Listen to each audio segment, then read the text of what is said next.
कानपुर क्यों बर्बाद हो गया? कानपुर के सदस्य भी यहां से गायब है, वे भी गायब हो गए। वो बोलना नहीं चाहते, इच्छा ही नहीं, क्योंकि नहीं बोले तो सुनना नहीं चाहते ना, क्योंकि उसके लिए स्वयं दोषी हैं। हफ्ता वसूली गैंग के सदस्य के रूप में काम करते रहे होंगे, लेकिन ये सब कानपुर को तबाह करने वाले लोग हैं।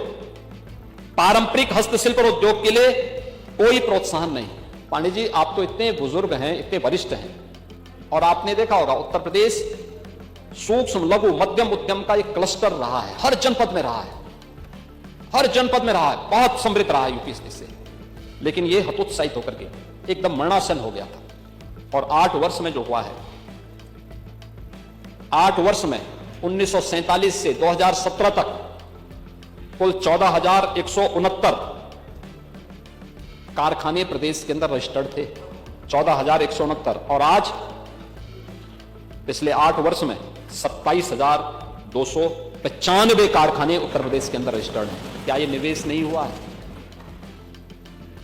हमने 45 लाख करोड़ रुपए के निवेश को आमंत्रित किया। हमारे एमओयू हुए हैं, जिनमें 15 लाख को हमने ग्राउंड ब्रेकिंग भी कराया है, जमीनी धरातल पर उतारा है। इसके माध्यम से 60 लाख युवाओं को प्रदेश के अंदर ही रोजगार भी मिला है, और हमारे लगभग 3 से 5 लाख करोड़ रुपए के निवेश के प्रस्ताव पाइपलाइन में हैं, जिन पर अभी हम काम कर रहे हैं। इसके लिए 33 सेक्टोरियल पॉलिसीज बनाई गई। 1 डिस्ट्रिक्ट 1 प्रोडक्ट के माध्यम से उत्तर प्रदेश की परंपरागत उद्यम को प्रोत्साहित किया गया, उसको टेक्नोलॉजी के साथ जोड़ा गया, उसको डिजाइन के साथ जोड़ा गया, उसको पैकेजिंग के साथ जोड़ा गया, मार्केट लिंक किया गया, एक्सपोर्ट के साथ जोड़ा गया, और आज परिणाम है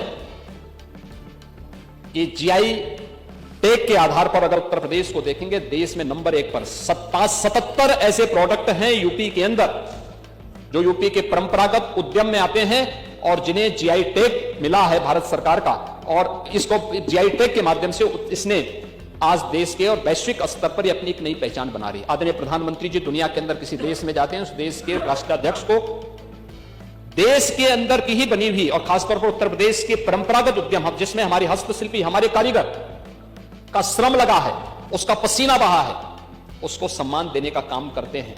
और इसीलिए प्रधानमंत्री जी ने कोविड कालखंड में भी कहा, और अभी वाराणसी जब प्रधानमंत्री जी आए थे तब भी प्रधानमंत्री जी ने देशवासियों का आह्वान किया था, वोकल फॉर लोकल।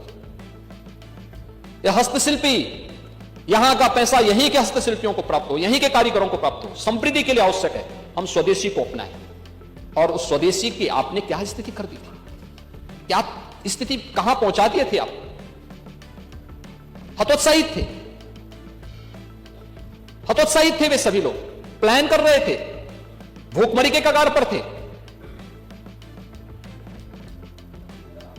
वे सभी उद्योग बंदी के कगार पर हो चुके थे। और कौन लोग थे उसमें? वे सभी अति पिछड़ी जाति से जुड़े हुए लोग, वंचित थे, गरीब थे, अल्पसंख्यक थे। आप कुछ नहीं कर पाए। 4-4 बार सरकारें थी आपकी। 1947 से लेकर के लंबे समय तक कांग्रेस ने शासन किया। उन उद्यमियों के लिए, उन हस्तशिल्पियों के लिए, उन कारीगरों के लिए क्या किया? कुछ भी तो नहीं किया। अब बात करते हैं पीडीए का। मैं इसलिए कह रहा हूं, ये परिवार डेवलपमेंट अथॉरिटी जो आपने बनाई है, ये जनता की आंखों में धूल झोंकने के अलावा और कुछ थोड़ा है। पीएम विश्वकर्मा योजना के माध्यम से और मुख्यमंत्री विश्वकर्मा श्रम सम्मान के माध्यम से पिछले 8 वर्ष में गांव का मोची हो, गांव का धोबी हो, गांव का नाव हो, गांव का कारपेंटर हो, गांव का राजमिस्त्री हो, गांव का कुम्हार हो, गांव का कोई भी व्यक्ति हो, उसके एक निश्चित ट्रेनिंग, टूल किट, बैंक से लिंक करना और उसको फिर से स्वावलंबन के पथ पर अग्रसर करने का काम एक डबल इंजन की सरकार ने किया है और इस पर लगातार कार्य कर रही है। हमने बांटा तो नहीं।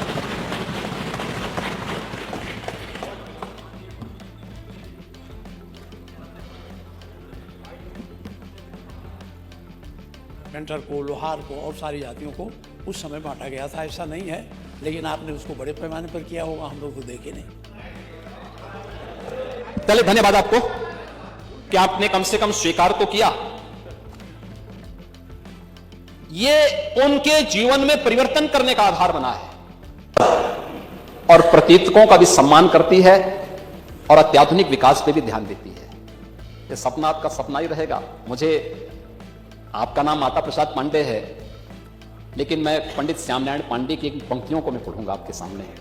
उन्होंने कहा था, यूपी की जो विरासत है ना, यूपी की विरासत पर हर व्यक्ति नहीं बैठ सकता है, हर व्यक्ति नहीं पा सकता है।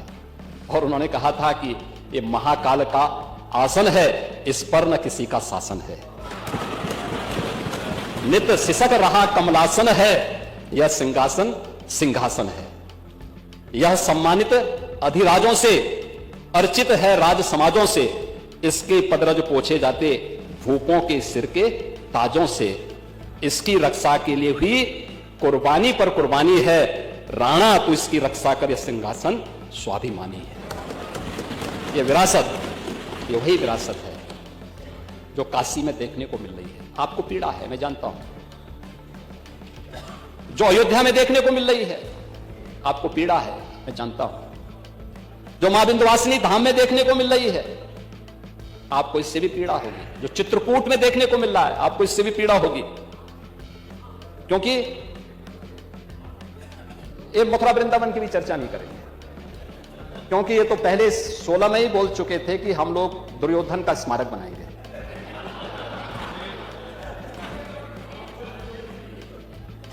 महोदय, कृषि क्षेत्र में ही कौशांबी में, चंदौली में, सहारनपुर में, लखनऊ, हापुड़, कुशीनगर में हमारे पास उत्तर प्रदेश के अंदर 9 क्लाइमेटिक जोन है।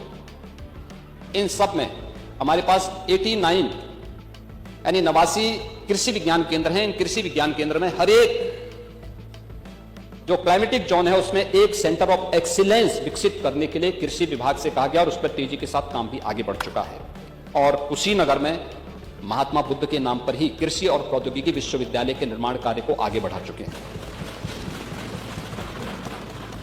महोदय, इंफ्रास्ट्रक्चर की बात कर रहे थे। इंफ्रास्ट्रक्चर, मुझे आश्चर्य हो रहा था, यहां पे इनके एक सदस्य बोल रहे थे कि विजन हमारा है। वाह रे विजन, आपके विजन को देख करके मुझे तो बड़ा वो लगता है। महोदय, 1947 से 2017 अधूरा नेटवर्क और ठहरा निवेश, 2 यानी 1.5 एक्सप्रेसवे, 2 भी नहीं थे। और नेशनल हाईवे की जो नेटवर्किंग थी वह भी 12,000 से कम थी। 2 एयरपोर्ट पूरी तरह क्रियाशील थे, 2 आंशिक।